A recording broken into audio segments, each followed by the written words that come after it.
నమస్కారం, మీ విజయ్ కుమార్ గంట. పత్రికా స్వేచ్ఛ హద్దులు దాటినప్పుడు న్యాయస్థానాలను ఆశ్రయించడానికి అవకాశం ఉంది. అంతే తప్ప వాటి గొంతుని నొక్కేసే ప్రయత్నం చేయకూడదు. గత ప్రభుత్వ హయాంలో అదే పొరపాటు చేశారు. ఆ పొరపాటు ఫలితం ఆ ప్రభుత్వం అనుభవించింది.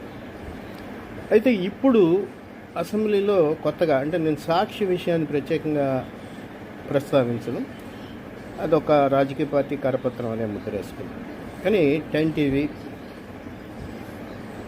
ఎన్టీవీ, TV9 ఇంకా కొన్ని ఛానల్స్ని ఇప్పుడు నిషేధించడం సరికాదు. ఎందుకంటే ఇవి గత ప్రభుత్వానికి అనుకూలంగా కథనాలు ఇచ్చాయేమో, కానీ నిజానికి గత ప్రభుత్వానికి అనుకూలంగా వ్యవహరించిన ప్రసార మాధ్యమాలకు చేయని ప్రభావాన్ని ఇవి ఇచ్చినటువంటి కథనాలు ప్రస్తుత ప్రభుత్వం అధికారంలోకి రావడానికి కారణమయ్యే విషయం గుర్తుపెట్టుకోవాలి.